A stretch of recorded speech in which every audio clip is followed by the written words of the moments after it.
Hello everyone, welcome back to my YouTube channel home hacks by Vandana. कैसे हैं आप लोग? आई होप आप लोग सभी अच्छे होंगे, मैं भी अच्छी हूँ। आज हम बात करने वाले हैं, आज मैं आप लोगों को जो ई कॉमर्स बिज़नेस है उसका मैं पूरा प्रोसीजर बताने वाली हूँ कि आप लोगों को किस तरीके से स्टार्ट करना है, कैसे आपको वो रन करना है, उसका मैं पूरा प्रोसीजर बताने वाली हूँ। क्योंकि कई लोगों को ये दिक्कत आ रही है कि उनको ये नहीं पता है कि अगर हमने अकाउंट बना लिया उसके बाद प्रोडक्ट कैसे लिस्ट करना है, उसके बाद ऑर्डर आएगा क्या करना है, या डिलीवरी वाले को हमें कैसे बुलाना है।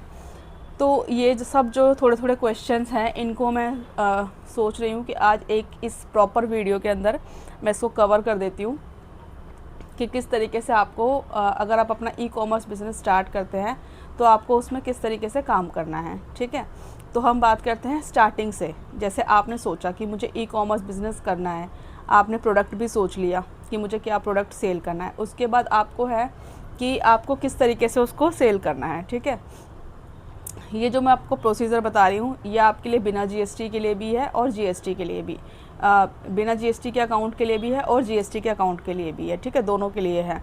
अभी मैं भी बिना जीएसटी के ही कर रही हूँ, तो अभी मेरे पास जीएसटी वाला अकाउंट नहीं है, लेकिन जब मेरे पास जीएसटी वाला अकाउंट हो जाएगा, मैं अब जब उसको अकाउंट बनाऊँगी अपना, तो मैं आप लोग से शेयर करूँगी कि किस तरीके से उस पर काम करना है। ठीक है, फिर हम उस पर 1 बाय 1 सारी बातें करेंगे।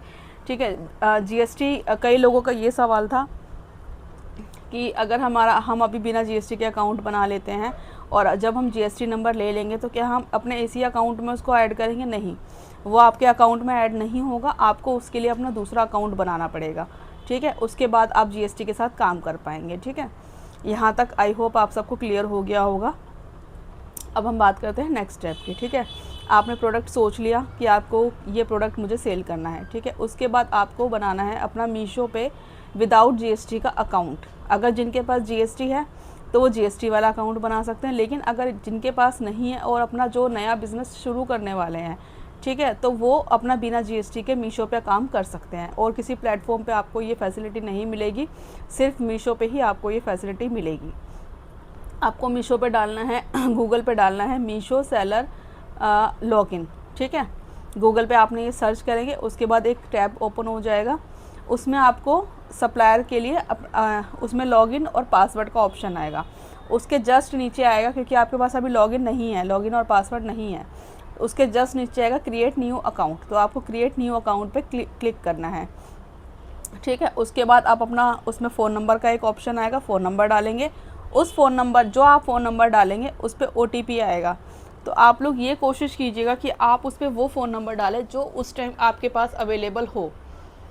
ठीक है, ऐसा ना हो कि वो जिसका आप नंबर डाल रहे हैं वो इंसान कहीं और बैठा हो और आप उसका नंबर डाल रहे हैं और उसे पता ही ना हो कि ओटीपी आ रहा है या नहीं आ रहा है।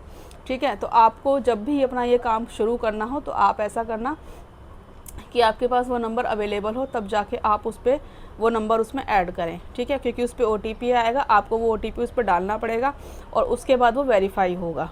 ठीक है, वेरीफाई हो जाएगा, उसके बाद आगे का प्रोसीजर आएगा कि इनरोल टू न्यू यूआईडी। ठीक है, और उसका नीचे प्रोसेस दिया होगा कि किस तरीके से आपको वो बनाना है। वो उस नीचे एक यूट्यूब वीडियो का लिंक दिया होगा, उस वीडियो में पूरा बताया गया है कि इनरोलमेंट आईडी आपको कैसे प्रोसेस करनी है। ठीक है, उसके बाद भी अगर आपको नहीं समझ में आता है तो आप लोग मुझे कमेंट कर सकते हैं, मैंने वीडियो भी बनाया है, मैं उस वीडियो का यहाँ पे लिंक दे दूँगी, इसी वीडियो के डिस्क्रिप्शन में लिंक दे दूँगी ताकि आप लोग उसको देख सकें। उसके बाद आपको इनरोलमेंट आईडी अप्लाई करनी पड़ेगी, उसके अप्लाई नाउ का ऑप्शन आएगा, आपको वो अप्लाई करनी पड़ेगी। आपको उसमें अपना पूरा डिटेल डालना है, pan card, phone number, address, सब कुछ आपको उसके अंदर डालना है। ठीक है, उसके बाद वो आपको आगे प्रोसेस पे ले जाएगा बैंक डिटेल के। आपको अपना बैंक डिटेल डालना है जिसमें आपको पेमेंट चाहिए। ठीक है, क्योंकि ऑनलाइन बिजनेस है तो एक अकाउंट आपको चाहिए सेविंग्स जिसमें आपका पेमेंट आए। ठीक है, उसके बाद आपने अपना बैंक अकाउंट डिटेल डाल दिया, उसके बाद वो नेक्स्ट प्रोसीजर पे हो जाएगा। आई थिंक 48 आवर्स के बाद या 24 आवर्स के बाद आप उसमें अपना प्रोडक्ट, आपका अकाउंट बन जाएगा, आपके पास इनरोलमेंट आईडी आ जाएगा, उसको आपको कॉपी करके एक ऑप्शन दिया होगा वहाँ पे आपको पेस्ट करना है, आपका अकाउंट बन जाएगा, आपके पास इनरोलमेंट आईडी और पासवर्ड आ जाएगा। ठीक है, उसके बाद आप उस पर लॉगिन कर पाएंगे और आपका मीशो सेलर अकाउंट जो है वो क्रिएट हो जाएगा।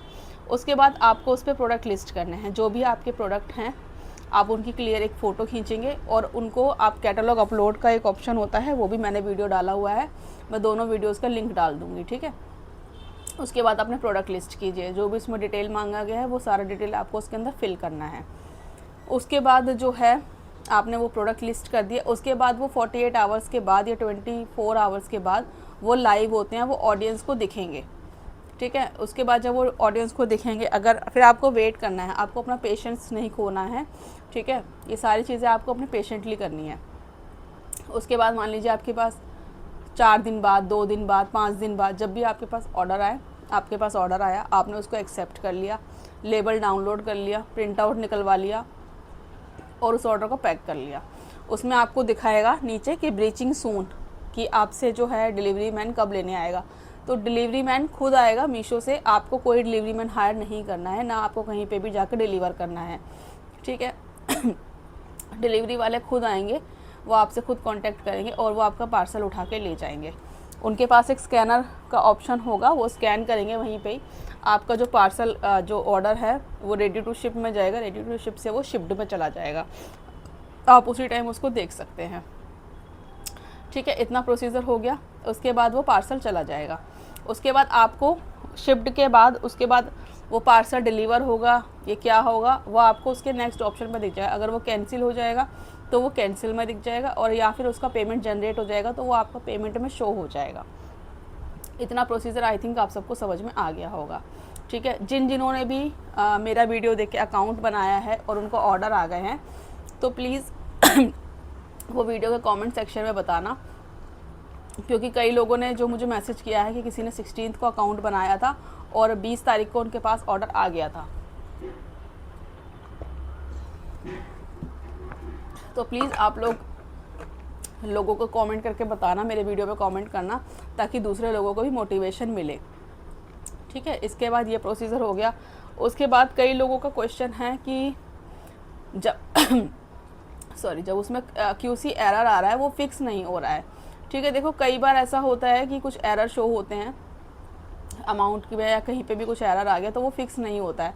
आप उसको छोड़ दो, आप उस प्रोडक्ट को दोबारा से लिस्ट करो। आप पहले फिक्स एरर में देख लो कि कहाँ पे एरर शो हो रहा है, मतलब कहाँ पे आपकी गलती है जिसकी वजह से वो एरर आ रहा है, ठीक है। अगर वो नहीं ठीक हो रहा है तो आप उस प्रोडक्ट को दोबारा से लिस्ट कर दो, वो अपने आप कैंसिल हो जाएगा, या उसका कोई बेनिफिट नहीं है, कोई फ़ायदा नहीं है। अगर आप उसको 2-3 बार फिक्स करने की कोशिश कर चुके और वो फिक्स नहीं हो रहा है तो आप उसको छोड़ दो, आप उसी प्रोडक्ट को दोबारा से लिस्ट कर सकते हो, ठीक है। प्रिंटर का है कि आप लोग देखो, या तो आप बाहर से प्रिंट निकलवा सकते हो, या अगर आप लोगों के पास आप अफोर्ड कर सकते हो तो आप नया प्रिंटर ले सकते हो। मैं सजेस्ट करूँगी आप कोई सस्ता वाला प्रिंटर लीजिए। कैनन का LBP 2910 आप प्रिंटर ले सकते हैं, ठीक है। अगर आपको सेकेंड हैंड मिलता है तो आप सेकेंड हैंड भी ले सकते हैं। उसके बाद अगर कई लोगों का है कि रिटर्न आता है, देखो रिटर्न मेरे भी आए हैं, ऐसी बात नहीं है कि नहीं आए हैं, रिटर्न आता है क्योंकि आपको नहीं पता कस्टमर के दिमाग में क्या चल रहा है, वो क्या सोच के ऑर्डर कर रहा है और क्या सोच के वो कैंसिल कर रहा है, उसके बारे में आप कुछ नहीं कह सकते। अगर ऑर्डर कैंसिल होता है ठीक है तो उसका पेमेंट आपके अकाउंट से कटता है, ठीक है। वो एकदम से नहीं कटेगा, जब जो पेमेंट मीशो आपका जनरेट करेगा वो उसी के अंदर से ही कटेगा, वो आपके अकाउंट से नहीं कटेगा। तो इस बात की आप लोग टेंशन मत लीजिए। हाँ, जब भी आपके ऑर्डर आते रहेंगे और उसमें से वो पेमेंट कटता रहेगा ठीक है। उसके बाद है कि कई लोगों का ये सवाल था कि हमें पैकेजिंग कैसे लेनी है। पैकेजिंग मैंने आपको लास्ट वीडियो में अपना पैकेजिंग मटेरियल दिखाया था। आप लोग पैकेजिंग जो है ऑनलाइन भी मंगवा सकते हैं। अपना जो भी आपका प्रोडक्ट है उसका आप साइज़ वगैरह नापिए और उसके अकॉर्डिंग आप लोग मेज़रमेंट के अकॉर्डिंग आप लोग ऑनलाइन मंगवा सकते हैं, अगर आप लोग मार्केट से नहीं ले पा रहे हैं तो इसके अलावा कई लोगों का क्वेश्चन था कि रिटर्न के लिए हम लोग क्या कर सकते हैं। देखो रिटर्न के लिए ना कई सारे ऑप्शंस है उसके अंदर। आप ना क्लेम जनरेट कर सकते हो। अगर आपके पास जो आपका पार्सल है वो रिटर्न नहीं आया है तो उसमें ना क्लेम का एक ऑप्शन है। आपका जब अकाउंट बन जाएगा तो उसमें साइड में लेफ्ट साइड में ही क्लेम का एक ऑप्शन आता है।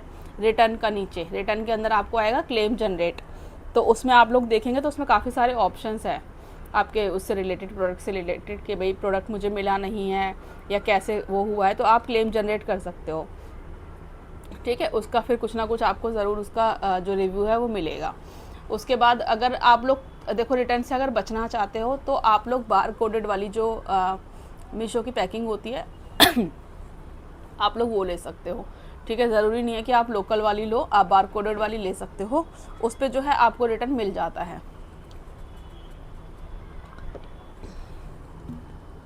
जो भी मतलब प्रोडक्ट रिफ़ंड हुआ है, जो भी रिटर्न हुआ है, उसका आपको कुछ परसेंटेज अमाउंट जो है वो रिफ़ंड मिल जाता है, तो आप लोग वो परचेज़ कर सकते हो। अभी मुझे उसकी नीड नहीं लग रही, इसलिए मैंने अभी वो ऑर्डर नहीं की है। मेरी ये कोशिश है, क्योंकि मेरे पास अभी पैकेजिंग मटेरियल है तो मेरी कोशिश ये है कि जब मेरा GST नंबर आ जाए तब मैं उसको परचेज़ करूँ, क्योंकि देखो उस पर परचेज़ करना अच्छी बात है, ठीक है। बाकी सबकी अपनी अपनी सोच होती है, अपना अपना सबका काम होता है हर इंसान अपने हिसाब से करता है। उसके अलावा कई क्वेश्चन मेरे पास आए हैं, मैंने उनको आंसर भी किया है कि एक तो ये रिटर्न वाला हो गया और कई लोगों का है कि पैकेजिंग कैसे करते हैं। देखो पैकिंग सबके प्रोडक्ट की अलग अलग पैकिंग होती है, तो जैसे आपके पास बैंगल्स वगैरह है या नेकलेस वगैरह है, तो नेकलेस को आप लोग ना प्लास्टिक के बॉक्स भी आते हैं, मतलब बहुत चीप रेट में आपको मिल जाते हैं, वो आप उसमें भी पैकिंग कर सकते हो, ठीक है। मेरे पास अभी है एक, मैं आपको दिखाऊंगी, मुझे निकालना पड़ेगा, मैं आपको दिखाऊंगी। बहुत चीप रेट में आपको वो मिल जाते हैं, आप उसमें भी उसको पैकिंग कर सकते हैं। उसके बाद आप उसमें बबल के अंदर उसको पैक कीजिए अपने नेकलेस वगैरह को, उसके बाद प्लास्टिक बॉक्स में डाल दीजिए, उसके बाद ऊपर से गत्ते वाला जो बॉक्स आता है आप उसमें डाल के उसको पैकिंग कर सकते हैं, ठीक है। और बाकी जो इनको अगर क्लोथिंग ब्रांड की पैकिंग देखनी हो कि मैं कैसे करती हूँ, तो मैंने शॉर्ट वीडियो डाले हुए हैं, आप उसमें देख सकते हैं, ठीक है। काफ़ी सारे मैंने शॉर्ट्स वीडियो डाले हुए हैं, आप लोग उसमें देख सकते हैं कि हमें कैसे पैकिंग करनी है। उसके अलावा अगर जो भी आप लोगों का सवाल हो तो आप कमेंट में डाल सकते हैं, मैं उनका कोशिश करती हूँ कि जिनका भी मैं रिप्लाई कर सकती हूँ कर दूँ। जिनका रिप्लाई अगर ज़्यादा लॉन्ग होता है तो फिर मैं वीडियो ही उस पर बना देती हूँ, ताकि सब लोगों को पता लग जाए, क्योंकि अगर कमेंट में करूँगी तो सिर्फ एक इंसान को पता चलेगा और वीडियो के थ्रू ज़्यादा से ज़्यादा लोगों को पता चल जाएगा, ठीक है। अभी जो है वो मीशो अकाउंट क्रिएट करने में प्रॉब्लम आ रही है, लेकिन अगर जिनका इस 1 वीक के अंदर जिनका क्रिएट हो गया हो तो वो प्लीज़ मुझे भी बताना, क्योंकि मुझे भी 1-2 लोगों का अकाउंट बनाना है, तो मैं भी उसको बनाऊंगी, ठीक है। अगर जिनका इसी 1 वीक के अंदर जिनका क्रिएट हुआ हो अकाउंट, तो प्लीज़ वो कमेंट करके बताना कि हमारा अकाउंट बन गया है, तो मैं भी बाकियों का कोशिश करूँगी, ठीक है। आई होप आपको आज का वीडियो अच्छा लगा हो और काफ़ी सारे आपके जो डाउट्स हैं वो क्लियर हो गए हो। नेक्स्ट वीडियो में मिलते हैं, आप लोग बताना नेक्स्ट वीडियो आपको किस टॉपिक पे चाहिए, ताकि मैं उस टॉपिक को कवर करूँ उसके अंदर। और अगर आपको अगर मेरी वीडियो अच्छी लगी हो तो प्लीज़ चैनल को लाइक कर दीजिएगा और सब्सक्राइब कर दीजिएगा और वीडियो को ज़्यादा से ज़्यादा शेयर कीजिएगा, ताकि ज़्यादा से ज़्यादा लोगों की मदद हो सके। चलिए, थैंक यू सो मच, मिलते हैं नेक्स्ट वीडियो में, बाय।